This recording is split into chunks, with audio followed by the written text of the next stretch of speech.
morning, First Universalist. Please stand and join me in singing the opening hymn, Stand in Body or Spirit, which is number 1022 in your teal hymnal.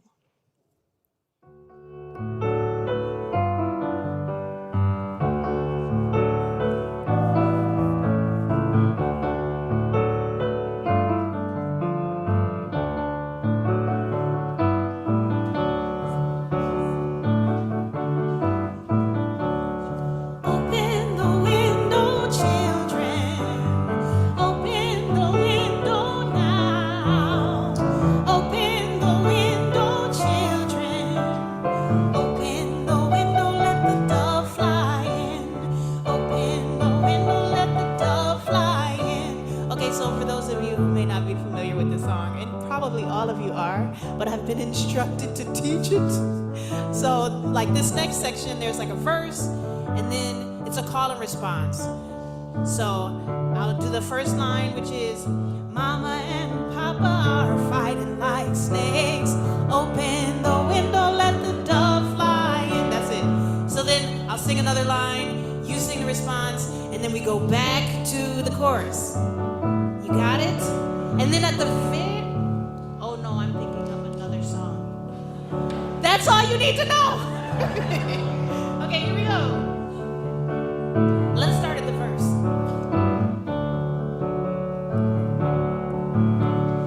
Mama and Papa are fighting like snakes. Open the window, let the dove fly in. Baby is a crying like her heart will break.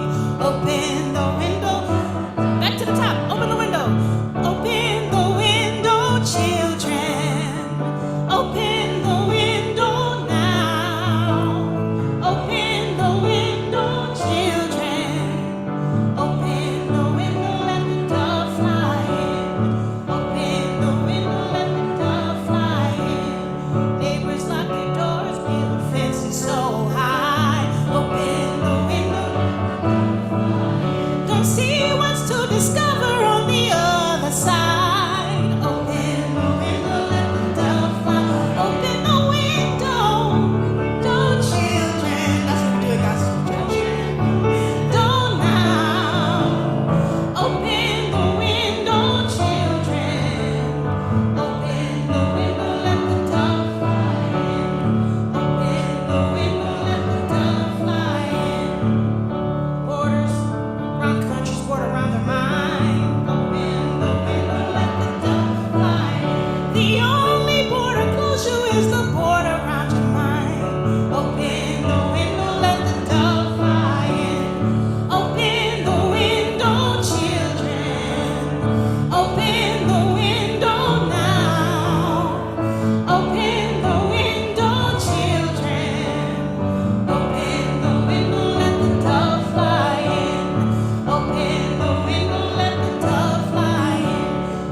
In case I needed to remember where I am, which is a Universalist congregation, Open the window, let the dove fly in. I grew up with shut the door, keep out the devil. So this is, I appreciate this version quite a bit. My name is Reverend Jen Crow. I'm your senior minister here. It is such a joy to be here in the sanctuary and with all of you joining us online or later in the week, and to be leading worship today with Reverend Ashley, with Amy and Franco, with John and Olu on tech, and Dr. Glenn Thomas, who helped us create the service for today. What a joy it is to be together. I bring you some words this morning from Dr. Elias Ortega, who is the president of Meadville Lombard Theological School, one of our Unitarian Universalist seminaries. And he wrote this for the International Transgender Day of Visibility, which was on Friday. He says this: "There is a hard lesson I had to learn, and learn it well I did. It goes like this. In any interaction in which I find myself in a position to make a case for my dignity and self-worth, I run two great risks. The first risk is ceding too much ground to attempts to be dehumanized. The second risk is the possibility of granting power to those who consider that my worth can be withheld. No matter what our race, ethnicity, class, sexual preference, gender identity, or nationality, our sense of worth and sacred dignity are not dependent on the measurements others tried to impose, crooked yardsticks that distort and undo. Such a lesson was a weighty one to integrate into my life," he said, "but it pushed me to claim my own worth and sacredness as a self-affirmation. I am worthy of love, and I should not let hate, unkindness, or prejudice distort that understanding, nor dictate my recognition as a sacred embodying being worthy of regard." Here at First Universalist Church, we begin with the knowledge, with the faith that each and every one of our lives is sacred, that each and every one of us is whole and holy and worthy, that we are welcome and wanted, all of us, no exceptions. Our Universalist heritage tells us that love and belonging is not something to be earned. It is not something that can be taken away. It is something that just is. It is our birthright, belovedness. Each of us whole, holy, and worthy and sacred, each of us. So in this week, when we have just had the one day International Trans Day of Visibility, I say let's carry it into all the days. And saying especially to those of you who identify as trans or non-binary or gender non-conforming, we know with you that your lives are sacred, that you are whole and holy and worthy exactly as you are, that when you bring your full self to the world, it brings light for all of us. We affirm this worth and dignity that is already true. Here we know that we are born sacred, worthy of dignity and care. If you are new to our community, joining us online or in person, we are especially glad that you are here today. We're excited to welcome you to this community, and we hope you'll join us for a place to start after the service. You can join in person or online. This is an informal conversation, an opportunity for us to learn a little bit more about you and for you to learn a little bit more about First Universalist and Unitarian Universalism. If you're here in person, just meet right up here. You can meet up with Dallas, and there's a cool little room behind the sanctuary you'll get to see. And if you're joining us online, look for the link in the chat. So we take time to prepare ourselves to arrive right here, right now. I invite you to settle into your body in whatever way feels comfortable, to settle into this time and space, to know yourself a part of a larger community and a larger life. For me, I am noticing my feet on the floor, taking a moment to move my neck around to be right here, to breathe more slowly and intentionally. Breathing in, breathing out slowly.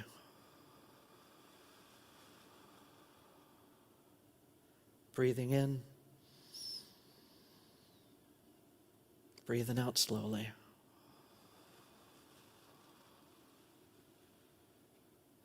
Once more at your own pace, breathing in and out.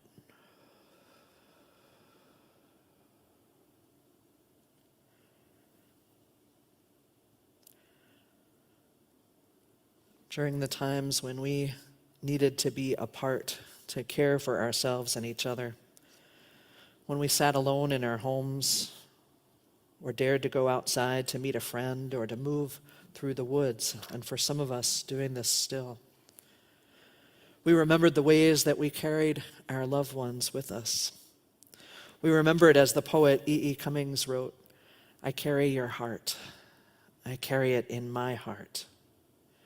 We remembered the laughter and wisdom of our loved ones. We held their pictures and stories close. We trusted that our breath might be comfort to each other, connecting across space and time. This morning, we take a moment to mark the 3-year anniversary of the death of beloved longtime church member Susan Jack from COVID. We remember all those who lost their lives to COVID during these times apart. And with Susan's wife, Kim, and her children and grandchildren, her family and friends, on all of us, we celebrate the beauty that was her life and is her legacy, as we remember her and so many others today through the flowers that make this space beautiful for us all. We carry their hearts. We carry them in our hearts. May our hearts and our breath expand to hold all that was and all that is and all that will be, to make room for the stories and legacies of all those who came before and those who are present now, as we care for the earth and all of its beings. May we recognize the inherent, unquestionable sacredness of all. Come, let us worship together. And let us join in lighting our chalice. You can say the words with me on your screen or up on the projections if you'd like. Love is the spirit of this church, and service is its law. This is our great... Trust me. Trust me.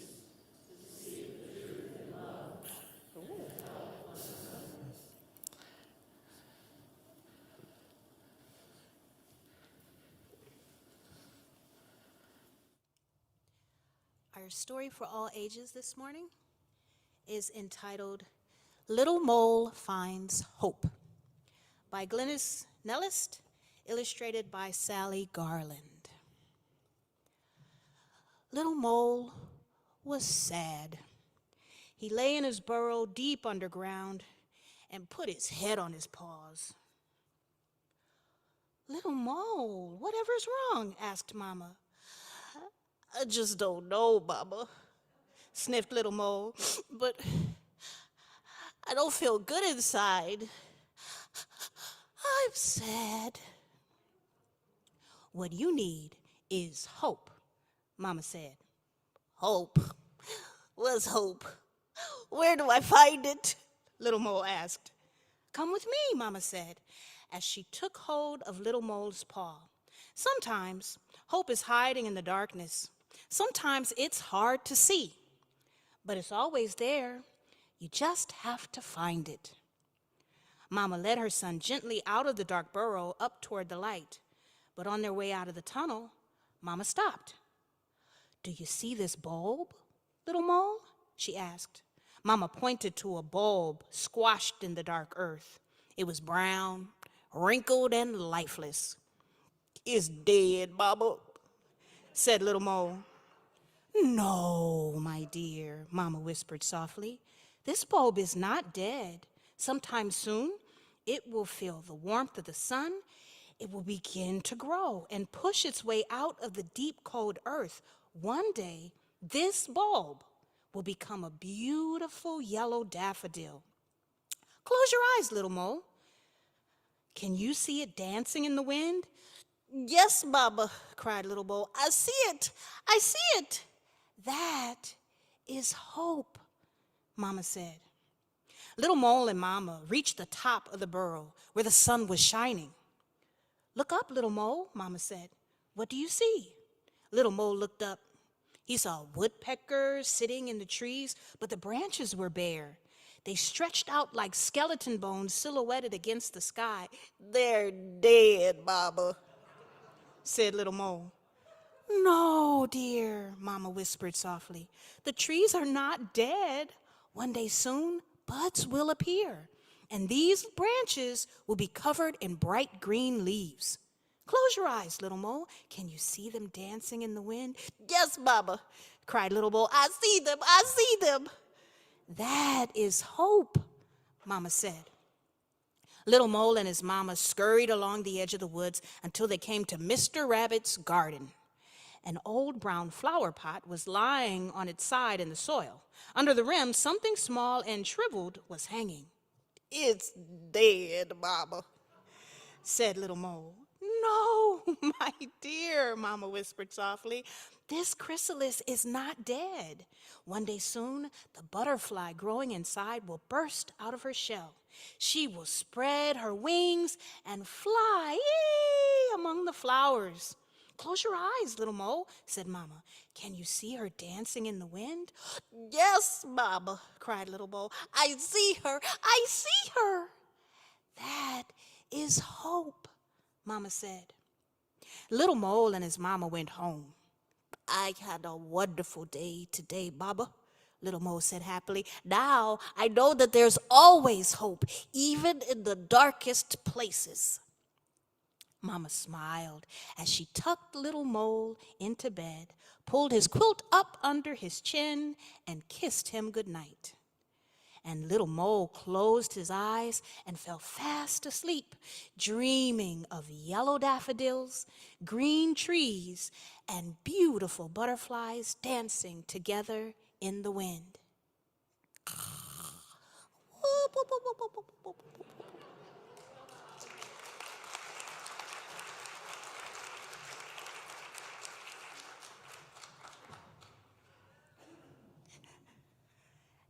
Now please rise and body your spirit and join me in sing. Oh no, I took out my bookmark. Here it is, number 1007 in the green teal. "There's a river flowing in my soul."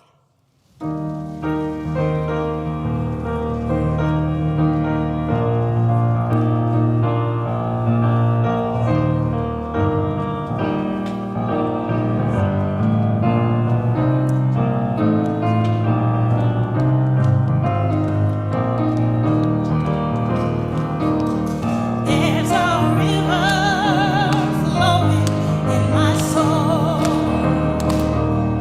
There's a river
a gift it is to be all together, children, youth, adults, in one space. Such a gift. This is the time in our service where we move into different spaces in the building, should we wish. Our fifth graders and younger can head to religious education, to time to play, to be together off on the other side of the building if you choose. But if you choose, you are always welcome to stay here in the sanctuary as well, as we all head into times of more spiritual growth for us all.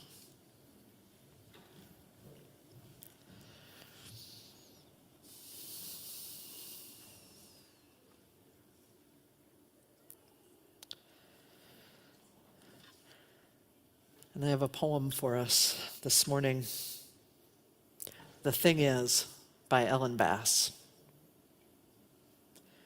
To love life, to love it even when you have no stomach for it, and everything you've held dear crumbles like burnt paper in your hands, your throat filled with the silt of it.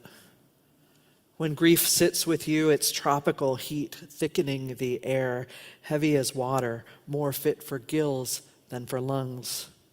When grief weights you down like your own flesh, an obesity of grief. You think, how can a body withstand this?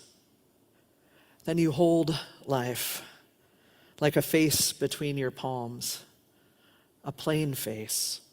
No charming smile, no violet eyes. And you say, yes, I will take you. I will love you again.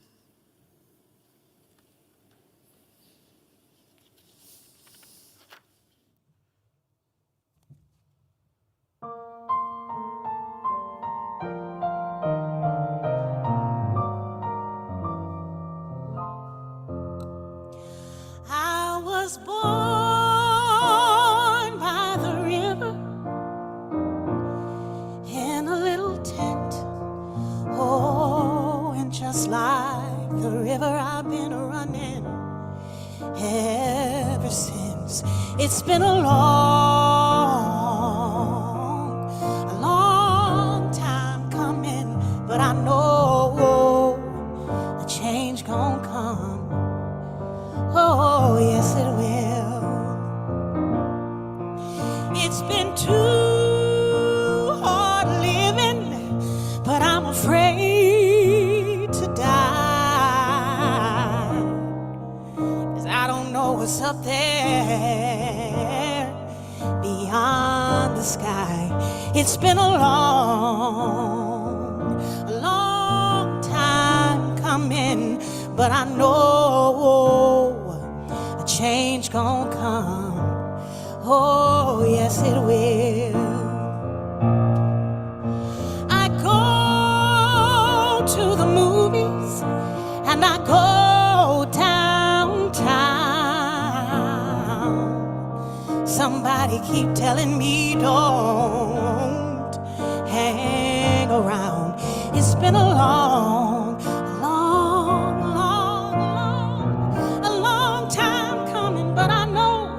change gon' come. Oh, yes, it will. Then I go to my brother and I say, brother, help me please.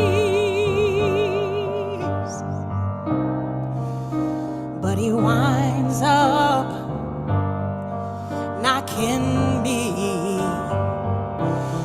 back down on my knees. Oh, there were times that I thought I couldn't last for long, but now I think I'm able to carry on. It's been a long time coming, but I know a change gon' come. Oh, yes, it will. Can we go back to the bridge? Then go to my brother and I say, brother, help me please. But he winds up knocking me back down on my knees, back down on my knees. Oh, there were times that I thought I couldn't last for long. But thinking about my ancestors, I can be strong. It's been a long time coming, but I know a change gonna come. Oh, yes it will.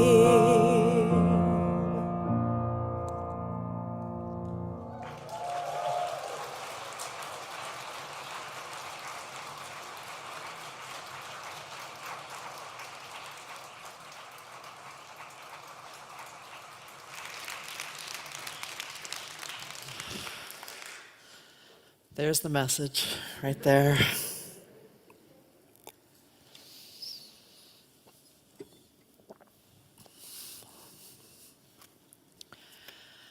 Last week when we gathered, whether it was here or online or listening as you were walking or doing the dishes, we took time together to pause, to pay attention, to notice and name all of the changes that have happened and are still happening for us as individuals, as a community, as a congregation. We entered into this sacred spiritual practice of paying attention, slowing down, holding still so that we might catch the thread and feel the rhythms and notice the patterns that we are witnessing emerging in our lives. We cautioned each other about moving too fast, about resisting that headlong tumble into the next moment, and instead trying to hold steady there on the cusp of the turning of the moment, to stay there just a little bit longer, to notice, to pay attention, to pause. This paying attention is a form of prayer. All of the ancient traditions teach us. I told you last week this telephone-style story, right? A story that I heard from someone who heard it from someone else, heard it from someone else, about going down into the heart of a mountain to find wisdom and healing and insight. That the travelers would start at the top and make their way like a spiral down into the heart of it, down into the center, where they would receive those words of wisdom and healing and insight. And then, as we tend to want to do, those folks who had received the healing would want to run up the mountain, to share the good news with everyone, to tell about what they'd heard, to let their bright ideas out into the world. And when they did, it would dissipate and go away. So we talked about how new wisdom emerged, so that after going down inside to the heart of that mountain, after receiving that healing, folks would then move slowly up and out. That there were way stations put in place, so that folks would be encouraged, maybe even forced lovingly, to pause and rest for a while, to let that wisdom and knowledge integrate into their very being, so that when they finally came out again at the top, it was unshakable. It could not be taken away, could not dissipate. We took time last week to write down on paper or to type into the chat and have it transcribed here words and images that maybe symbolize some of our losses, some of our changes that we have experienced. And you came forward, or we put them up here for you all across the chancel. And we've held those words and images all week. I encouraged us to stay there in that noticing and naming and paying attention. And I want to make space for us today. Perhaps you weren't with us last week, or perhaps you continued to notice and name what has changed for you, what is lost. And perhaps you want to write those words or symbols down on this dissolving paper today. So the ushers are getting some of that paper and the pens. So as I keep on talking, if you want to raise your hand, if you need paper or pen, they'll be happy to bring it to you so you can add collectively to what you've noticed is changing, what has been lost for you or for this community over the last few years. So if you need paper, they're making their ways around, and I know they're looking out for you. So, because the thing is, we have been holding on to a lot. We've been holding on to so much in our community and our congregation, so much collectively. We've been holding on to expectations of how things would be or should be. We've been holding on to the loss of those patterns and routines, things that supported us and our family. I'm noticing we've got folks down in the front who are looking for paper too. I know it'll take time, but I'm grateful for this. We have been holding so much. Maybe we have come face to face with illusions we needed to let go of or history that we needed to hear. I think still down here in the front, if you guys have more paper. I tell you, it's an amazing pile of collection of our words and images up here. We've been holding on to so much. It can help to begin to let some of it go. There's so much that we have lived through. As my kids say, I can't unsee that. This thing has happened, and it's with me. It's just how it is. So this pausing and paying attention, this naming and noticing, these are all spiritual practices on their own. Things that we can do, each powerful. Spiritual practices are anything that we do on purpose, on a regular basis, to intentionally connect with the holy, with the spirit of life, with our deepest self, with the movement and rhythm of life, or the sense of interconnectedness that is true at its heart for all of us and all beings. Pausing, noticing, naming are all forms of spiritual practice. Opportunities, as the Transcendentalists said, for light to shine in on our souls. And this pausing, paying attention, noticing, naming, they are one part, and there's more if we choose to go there. This more is turning, is maybe leaning in to the turning that happens. I notice this possibility most often when some big thing has happened in my life, some major change has occurred. Some of these turns are easy to lean into, like when we had our kids and added new folks to our family. When new life arrived, be it in the form of animals or the gardening or people, I welcome that turn. I am ready for that. But when it is loss, when it is an unwelcome or unwanted change, I am far more resistant to leaning into that kind of turn. I've come to notice a pattern in my own life. It might be true for you too, but after one of those unwelcome, unwanted changes, like for me, the election in 2016, the morning after my mom had died, right? The mornings after the killings of Trayvon Martin and Michael Brown and Philando Castile and George Floyd. Every morning for weeks after our house fire. This moment comes for me in the morning usually when this monumental thing has shifted and yet the sun is still coming up. The dog still wants to go out. People are still moving around in the world almost as if nothing had happened, out to get their coffee, full of their worries and plans for the day. And I don't want to move. I don't want the world to turn. I want everything to stop, to pay respect to the big change that has just happened. I want things to slow down and pause for a good long time. And yet, somehow there it is, the sun still coming up. I go outside and the wind is moving or the river is running, and I think it should all be quiet. But there it is, that morning after the big change.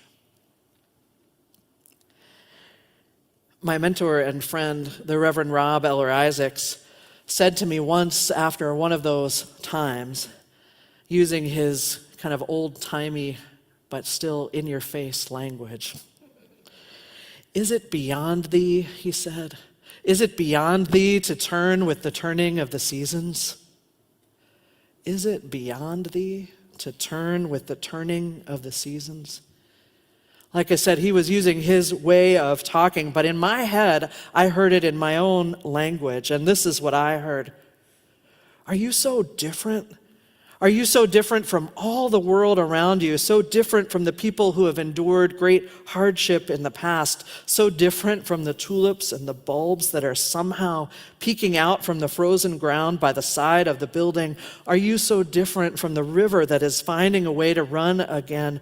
Are you so special and unique that you, Jen, will remain stubborn and unmoving like the 2-year-old or the teenager you sometimes feel like inside? So stubborn that you will refuse to change even when everything is changing around you. He said it more kindly than that. Way more kindly, but that's how I was talking to myself in my head. Is it beyond thee to turn with the turning of the seasons? I don't remember what situation it was that I brought to him that he said this to me, but I do remember wanting to kick him in the shins when he said this. I was not interested in that bit of wisdom. But this turning that he was talking about, this turning with the turning of the seasons, it's a real thing for me, for us to recognize. Things are moving all around us, whether we want them to or not. And we can choose, I can choose to lean in, to pause, to lean in again, to try, maybe just to stop and name and notice. This is not a one and done kind of thing where we make a decision, yep, I'm going to flow with the change with so much ease. At least for me, it's something that happens in fits and starts. Sometimes with a lot of anger and resistance and holding on with claw marks to how it was. Sometimes, though, I can let go a little bit and lean in. And I'll tell you that feeling of collective flow, of moving with the flow of life, for me often feels better when I'm ready than my own resistance to what is. I'm guessing that like many of you here in Minnesota, like we are all together watching. We are watching for the turning of the seasons. It is hard to find sometimes, but we are watching. I am watching. Last week it was here. Last week I saw it, the dirt that was coming out from underneath the snow. We marked it every day at my house. More dirt, more dirt, more dirt. We were listening to the sounds of the water running down the street, and I was saying thank you in a big, loud voice to my neighbors who were out there clearing out the storm drains so the water could move. It was happening. Somehow it's still happening. We're still watching though, right? Every time I come up on 36th and I see Pide Makaska down at the bottom of the hill, I am looking for the day when there'll be a bit of thaw and open water in that lake. And I remember that one day we'll be down there wearing shorts on the beach. One day there'll be waves lapping up there on some of that sand. It's coming. It's a bumpy ride to get from here to there. It's messy and sticky. We freeze and unfreeze. We let go and grab back on. We slip in the mud or on the ice that we were so sure was finally gone. There are iterations in our spiritual journey, revolutions around that spiral of spiritual growth. times of action and reflection and learning and trying again with new skills, new ideas, doing it again and again. We can't always force this change to happen, the movement. We might need to go back and forth a bit, turning in our practice, naming and noticing as we go. Yesterday, I spent some time, maybe like others of you too, brushing gently the ice and snow off of some limbs of a tree that were hanging over the fence in our yard. And as I was brushing gently those branches, I could see that there were buds encased in ice there at the tip. I had to be so gentle so they wouldn't break. It's in there. That life, that turning is happening. We are part of something so much bigger than just ourselves. With our freezing and unfreezing, we are not unique. It is not beyond us to turn with the turning of the seasons. Now, some of this turning happens whether we like it or not. And like I said, some of it we can lean into. And so what I am wondering as we come together today, I wonder what is our part to play in the turning of the seasons and the revolutions of our heart and our spirit. Where is there room for us to clear those spiritual storm drains so that the water might move and flow more freely? What is the work for each of us as individuals, as a community, to do to make room for that turn to happen? If even some small part of us believes that God or the Holy or the Spirit of life is in change, is in the movement, if even some part of us believes that each and every one of us is whole and holy and worthy and wanted, if we believe that love is an action verb, not just a state of being, that it requires us to extend ourselves for each other, what is our part to play in moving from noticing and naming what is changing to leaning into the turns, to trusting life, sometimes haltingly, sometimes wholeheartedly? What is our work to do to lean into that turn, to move maybe for moments from individual resistance to the state of collective flow, to move with life? How might we, as the poet said at the beginning of all this, take life back into our gentle, grateful, cupped hands? Not fancy life, not violet eyes or charming smile, but a plain face of life in our gentle, grateful, cupped hands, and say, yes, I will love you again. What is our work to do? That is my question for us today.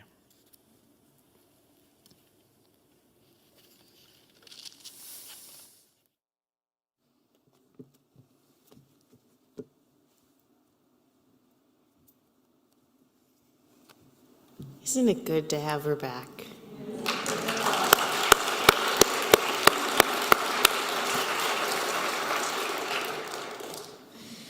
Trust. Trust life. Not all of us have a particularly easy time with trust. When I am struggling with a word like that, my inner or not so inner nerd comes out to play, and I, like you are trained to do in seminary, look up the ancient Greek biblical word, which turns out to be the same word as expect. Expect and trust come from the same word. So when we say trust life, we actually are saying expect life. Reframe. When we say trust love, trust God, trust change, trust sun, We say instead, expect love, expect God, expect change, expect the sun. I love that. We're going to practice some trust and expectation now together. And if you wrote on your dissolving paper during this time of sitting, you can bring it forward now and just put it up on the chalice. On the chalice, not on the chalice. We're not going to light it on fire. Just going to put it in this basket. And while you are moving forward with your releasing, your entrusting,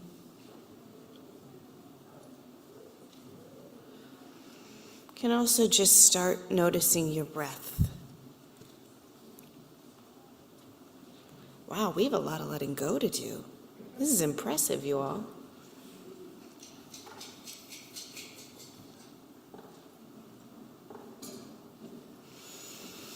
Breathing, noticing.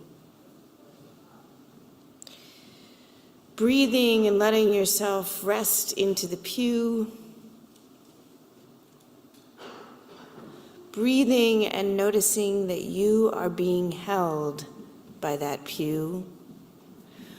Or if you are joining us online, you are being held by some form of chair or ground. Breathing and trusting that the next breath will also come. Expecting that next breath. Let us just sit now for a couple minutes with that word trust, or with that word expect. Seeing what happens in your body as you sit with it.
Now come back into this space.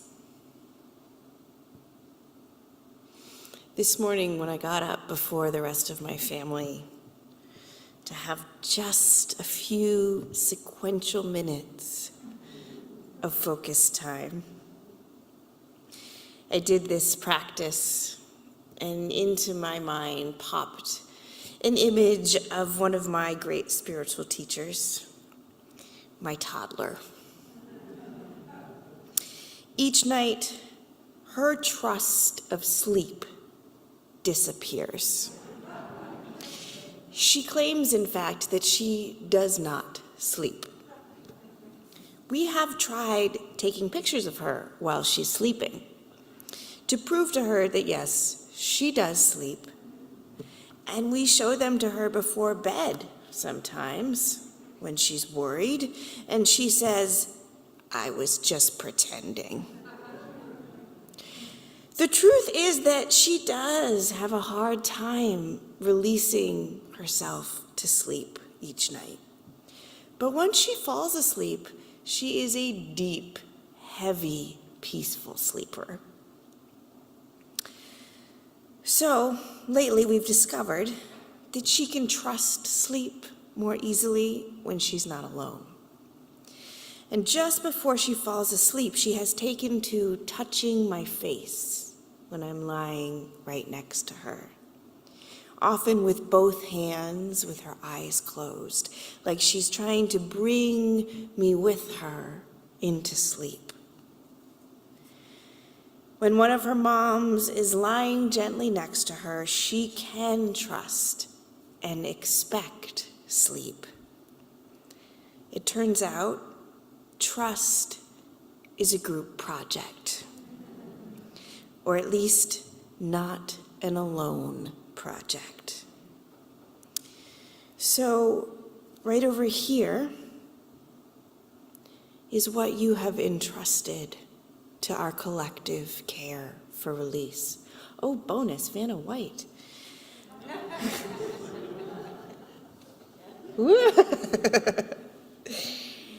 I'm going to put them in with the other pieces, your beloved community members from the first service entrusted. And I'm going to pour the water, communion water, over them. We know how to make that last and stretch. And it will let it just flow over the changes we've made and named, holding them together, letting them transform together, dissolving them. This is, after all, because Dr. Glenn Thomas is brilliant, compostable paper. It will nourish life when we are ready to release it.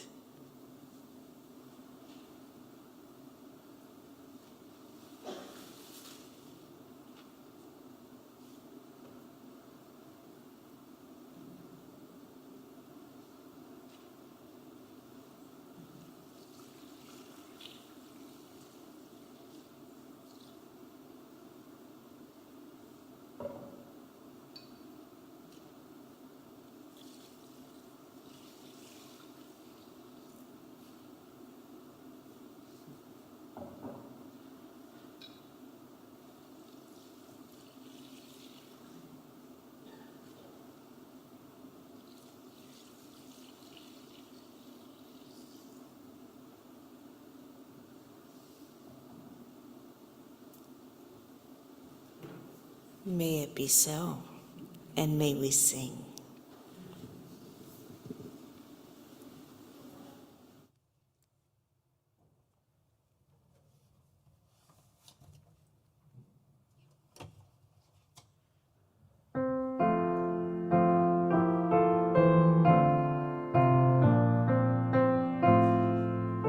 Spirit of life. That's okay. You get to watch me practice being imperfect. All of us. Spirit of life, come unto me. Sing in my heart all the stirrings of compassion. Blow in the wind, rise in the sea, move in the hand, giving life the shape of justice. Roots hold me close, wings set me free. Spirit of life, come to me, come to me.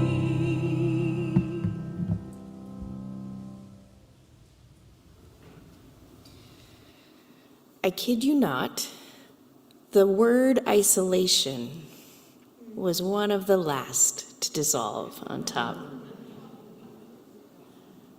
Right?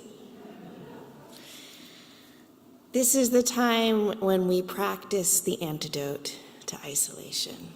It is when we practice beloved community instead in really concrete ways. And I would like to invite Shashtin Bayer forward to share some of her story of giving and connection to this community. Thank you, Ashley. Good morning. So good to see all of you today. Thank you for being here and sharing this space together. I am honored to speak to you about why I support this beloved community. But first, I'm going to take us back about 3 years to December of 2019 to a gift that I received.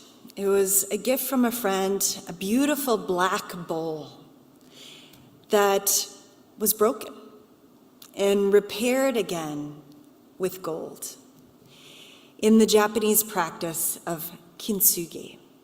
And kintsugi is this practice of putting something that was loved, that was whole, that became imperfect, together in a way that makes it more beautiful than it was before, through that collaborative effort between the human, the pieces, and the glue, the gold that holds it together. January, 1 month later, I was here at Remembrance Sunday, and Reverend Jen Crow was preaching about the only antidote to grief being this feeling of belovedness, of feeling beloved. And I was so grateful for this tool because I've always been afraid of death, especially of those who are near and dear to me. And I thought, oh good, now I have something concrete that I can hold in the future, some way far in the future, I hope, where I might need this tool. I might need to know that I have an antidote to grief, that this belovedness will feed me. Just a few short weeks later, my father unexpectedly passed away. And before he did, I told him of that Remembrance Sunday. And I told him that there was a candle that was lit and there was a name that I recognized. It was the last name of a friend of his who had just lost a grandson. And this candle was for him. And after that service, I went up to that mother, empowered by this edict to go and tell people they are beloved when they are grieving. And I told her our family had been holding her and her family close over the past year. And I felt a little silly afterwards. I didn't know this woman. Why did I do that? Why did I feel compelled to say that? And I told my dad, and I thought, ugh. And he said, no, it's good. It's good that you did that. Thank you for doing that. Thank you for reaching out to that family and letting them know that we have been holding them close.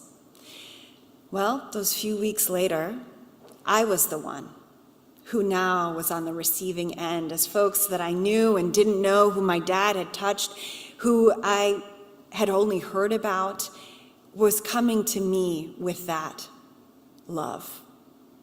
It was folks in this community, it was our ministers, it was some of you, it was somebody I didn't even know who brought a meal to my family and nourished us and helped put us back together, piece by piece. It was around that time, as you might recall, that the whole world shut down, and all of a sudden we were practicing our community online together through Zoom. And I started this little quote book, writing down messages I received through those services. One quote that was particularly meaningful to me at that time, I feel reflected here in these beautiful textiles behind us, and it's perhaps they are not stars in the sky, but rather openings where our loved ones shine down to let us know they are happy. Inuit proverb. Ogmandino said, I will love the light, for it shows me the way, yet I will endure the darkness, for it shows me the stars. Piece by piece, I was being held and put back together. Arif Mamdani, probably around this time of year, 3 years ago, said to us, help us remember the truth that is change.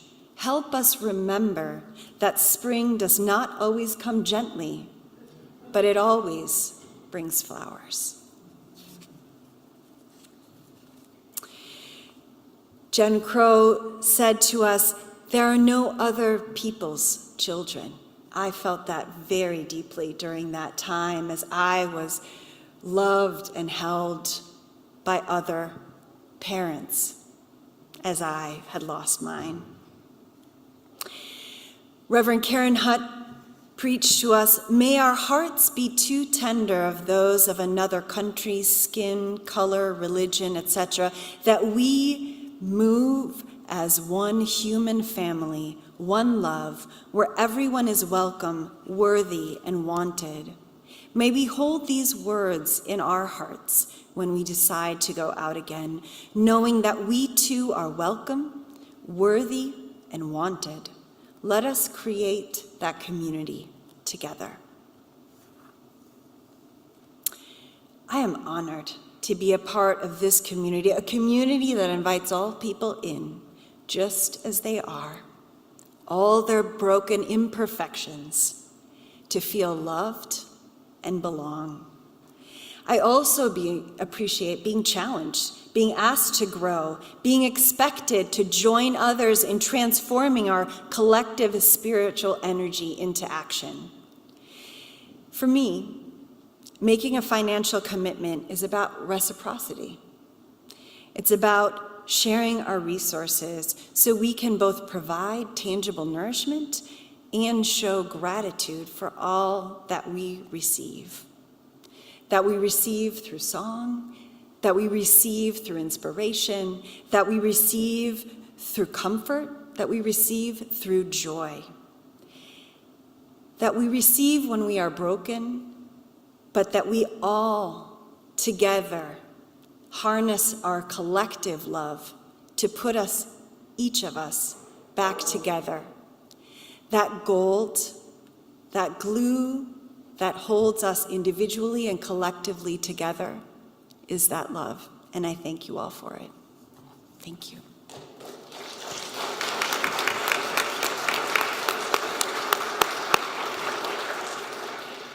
Thank you. Now we collect our offering. This week's offering goes to Simpson Housing Services, and I invite you to give boldly. And I also remind you that if this is a week when you need to practice the spiritual work of receiving our care, please talk to one of us after worship and we will connect you. If you are online, please email, and I will put my email in the chat. Let us receive our offering now.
now we will sing number 299 in the great hymnal, Make Channels for the Streams of Love. Please stand, embody your spirit, and join me.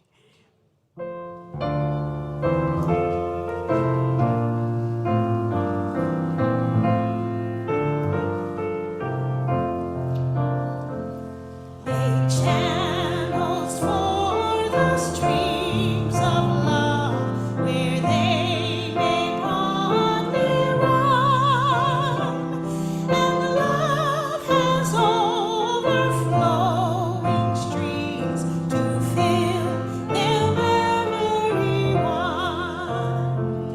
But if at any time we see such channels to provide, the very fountains of love for us will soon be parched and dry. For we must share if we would keep this gift all else above.